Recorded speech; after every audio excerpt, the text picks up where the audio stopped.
जिस समय नमाज पढ़ी जाए तो हम भी प्रयास करें कि अपनी भागवत बंद करके 5 मिनट के लिए उनके लिए हम अल्लाह को प्रणाम करें। क्या जाता है अगर काफिरों से ताल्लुक जरूरी भी है ना, तो बस इतना ही है जैसे लैट्रीन के अंदर जाना मजबूरी है। अहले ईमान न बनाए अपने दोस्त काफिरों को। और जब आप कुरान मजीद खोलेंगे और देखेंगे सूरह तौबा सूरा नंबर 9 आयत नंबर 5, उसमें बराबर यही लिखा है कि जब भी आप काफिरों को पाओ वहां उनका कत्ल करो।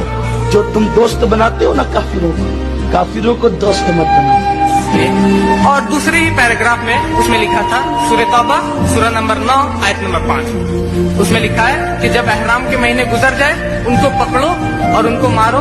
किसको? मुश्रिक मतलब गैर मुस्लिम को जहाँ भी पाओ उनको कत्ल करो। इसी चीज कि काफिरों से दोस्ती और मोहब्बत नहीं होंगी, वैसी दोस्ती और मोहब्बत और उल्फत जो मोमिनों से होनी चाहिए। तो आपने दोनों वीडियो देखी। ये मोहतरमा चित्रलेखा खातून बोल रही हैं क्या फ़र्क पड़ता है जब अजान हो रही हो 5 मिनट के लिए भागवत कथा रोक दें, उनके अल्लाह को प्रणाम कर लें। और दूसरी तरफ से क्या कहा जा रहा है, काफिरों का कत्ल जायज़ है, काफिरों को घेर के मारो, काफिर तुम्हारे दोस्त नहीं हो सकते। अब चित्रलेखा खातून पे आते हैं।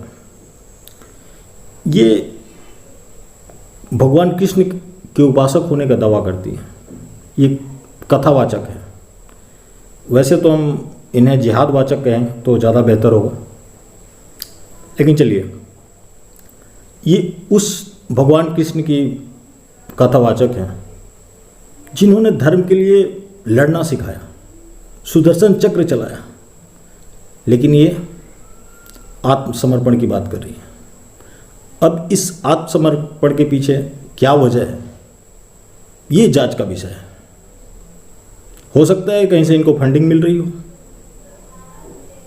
या फिर ये डर के ऐसा कर रही हो। तो भगवान कृष्ण के भक्त इतने डरपोक, कायर और बुज़दिल कैसे हो सकते हैं, जो ये मामूली शक्तियों से डरना शुरू कर दें। इन लोगों ने धर्म को नाच और ड्रामा पार्टी बना के रख दिया।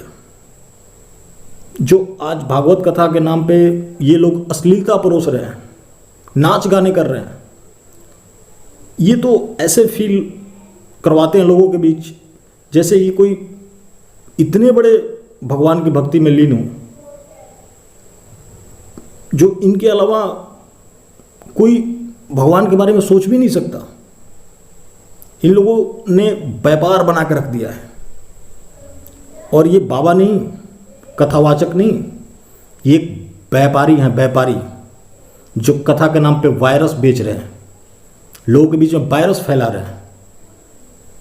मैं एक न्यूज़ चैनल देख रहा था, वहाँ एक माँ अपनी पीड़ा सुना रही थी कि इस ढोंगाचार्यों के चक्कर में उनकी बेटी लव जिहाद का शिकार बन के रह गई। लेकिन ये लोग करेंगे ही वही। आज इन लोगों ने धर्म की ये स्थिति बना कर रख दी कि हर दो कौड़ी का आके हमारे धर्म के बारे में कुछ बोल के चला जाता है। आए दिन सोशल मीडिया में कोई हमारे भगवानों के कुछ ना कुछ उल्टे सीधे फोटोज आते रहते हैं। तो जब ये इस तरह की अश्लीलता परोसेंगे, इतना गिर जाएंगे, तो फिर लोगों को आसान हो जाता है ऐसा करना। अब एक पतालोक वेब सीरीज आई हुई है जिसमें हमारे हिंदुओं को बिल्कुल नीचा करके दिखाया गया है। क्या इन ढोंगाचार्यों, इस्लामाचार्यों का उसमें योगदान नहीं है? तो हम लोगों को ये सोचना पड़ेगा कि ये हमारे समाज में क्या पल रहे हैं ये लोग। अभी हमने हाल में एक न्यूज़ देखा, वैष्णो देवी ट्रस्ट से 80 लाख रुपए 500 रोजेदारों पर खर्च किए जा चुके हैं।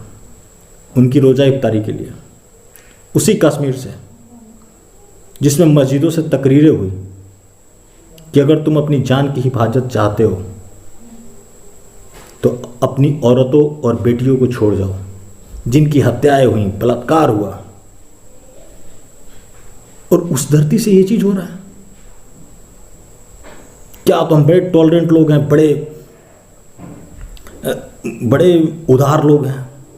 मेरे भाई, ये टॉलरेंट, उदार, ये सभ्य समाज के लिए होता है। अगर ऐसा होता तो भगवान कृष्ण महाभारत नहीं होने देते, वो भी बैठ के समझा रहे होते। भगवान राम ने रावण का वध नहीं की होती, वो भी उसको समझा रहे होते, उसका भरोसा जीतते। पृथ्वीराज चौहान ने भरोसा जीतने की कोशिश की थी, नतीजा आज हमारे सामने है कि हम गुलाम बन के रह गए। इसी टॉलरेंट के चक्कर में हम आज अपनी एक छोटे से हिस्से में आज अस्तित्व की लड़ाई लड़ रहे हैं। 1947 में भारत का 24वां बंटवारा था। पिछले 2500 साल में भारत 24 बार बंट चुका था। ईरान से लेके इंडोनेशिया तक, बीच में तमाम ऐसे छोटे छोटे देश, Afghanistan, Burma, Bhutan, Cambodia, Malaysia, ये सारे भारत के हिस्सा हुआ करते थे। लेकिन आज हम अपनी एक छोटे से हिस्से में अपनी बात तक नहीं रख पा रहे हैं। उसी की कीमत आज हम चुका रहे हैं। वो कहते हैं बर्बादी तक जंग जारी रहेगी, और हम कहते हैं बर्बादी तक सेकुलर बने रहेंगे। तो आज ये हमारी आखिरी पीढ़ी है जो बोल पा रही है। नहीं तो आप सुनते हैं कि पाकिस्तान में हो गया, यहाँ तक कि भारत में भी ऐसे बहुत सारे मामले हो गए। अभी मेजर जीडी बख्शी के नेतृत्व में एक कमेटी का गठन हुआ था, विश्व हिंदू परिषद ने कराया, जिसमें 50 गांव मेवात में हिंदू विहीन हो गए। और आज जहां हिंदू कम संख्या में है, उनके बड़े बुरे हाल हैं। उनकी कोई भी चीज़ें सलामत नहीं है। अभी हाल फिलहाल में आपने न्यूज देखा, पढ़ा होगा या सुना होगा, गोपालगंज में एक बच्चे को धोखे से ले जाके उसकी बलि दी गई ताकि मस्जिद को मजबूत बनाया जा सके, और बदले में हमारे लोग रोजा इफ्तारी करा रहे हैं, और हमारे ही पैसों से। तो अब हिंदू नहीं समझे तो इनकी बर्बादी कोई नहीं रोक सकता। और मैं किसी को डरा नहीं रहा, मैं सच्चाई बयां कर रहा हूं। ये रोजा इफ्तारी करा रहा है। अब वैष्णो देवी ट्रस्ट से हुआ कि ईद के दिन भी मंदिर के पैसों से वो लोगों की ईद में खातिरदारी करेंगे। अभी हाल के दिनों में राम मंदिर की खुदाई के दौरान वहाँ पे एक शिवलिंग मिला 3 फीट का, उसको भी ये झुठला रहे हैं टीवी पे आके कि वो तो विश्व हिंदू परिषद की फाइंडिंग थी। तो 1976 में एक्सकवेशन हुआ ASI का, जिसके मेंबर थे KK मोहम्मद, जिन्होंने अपनी फाइंडिंग दी कि मस्जिद के नीचे मंदिर के अवशेष मिले थे, खंभे मिले थे। तो तुम लोगों ने उनकी फाइंडिंग को कौन सी मान ली? तो एक शक्तियां हैं जो सच नहीं सुनना चाहती, और इन शक्तियों के लिए हर सच्चा आदमी नापाक है, और इनके लिए रोजा इफ्तारी की जा रही है, जो कि आपकी अस्तित्व को ही नहीं चाहते ये।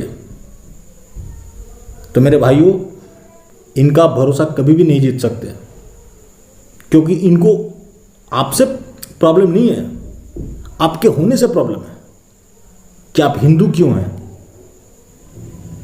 क्योंकि इन्हें जो सिखाया जा रहा है कि किसी काफिर को कोई जीने का हक नहीं है, तो ये वो अपने एजेंडे पर कायम है और आप भाईचारा के पीछे पागल बने बैठे हैं। तो इन लोगों को कभी शर्म नहीं हुई, आगे भी नहीं होगी। इतना आप कर रहे हैं, किसी ने आके बोला होता है कि हमने आपके आराध्य प्रभु श्री राम को इतने सालों तक बनने नहीं दिया, इसके लिए हम माफ़ी चाहते हैं। ऊपर से ये जजमेंट आने के बाद सुप्रीम कोर्ट में पिटीशन डालते हैं कि मलबा हमें दे दिया जाए, ताकि मंदिर बनने के काम में और एक्सटेंशन हो जाए। इनका एजेंडा साफ था कि इस मुद्दे को कैसे भी उलझा के रखो, जब हमारी हुकूमत आ जाएगी तो हम अपने अनुसार कर लेंगे। तो मेरे भाइयों, आप लोगों को सोचने की ज़रूरत है।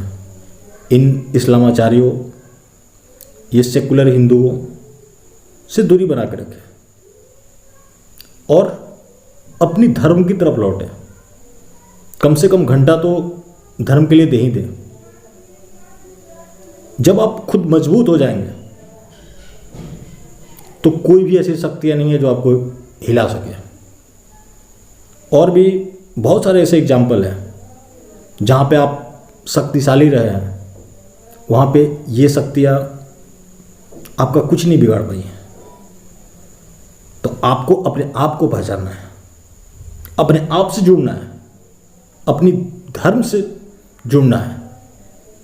और जब तक आप धर्म को जानेंगे नहीं, तब तक आप धर्म की हिफाजत नहीं कर सकते। और पॉलिटिकली कभी धर्म की लड़ाई न लड़ी गई है, न कभी लड़ी जाएगी। इस मुद्दे पे भी और भी हम बातें करेंगे।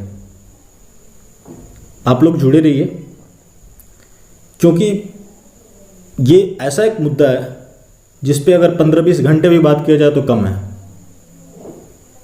तो हम लोग अगला जो टॉपिक होगा कि हिंदुत्व के साथ क्या क्या चुनौतियां हैं और उससे हम कैसे लड़ें, उस पर हम बात करेंगे। तब तक के लिए धन्यवाद।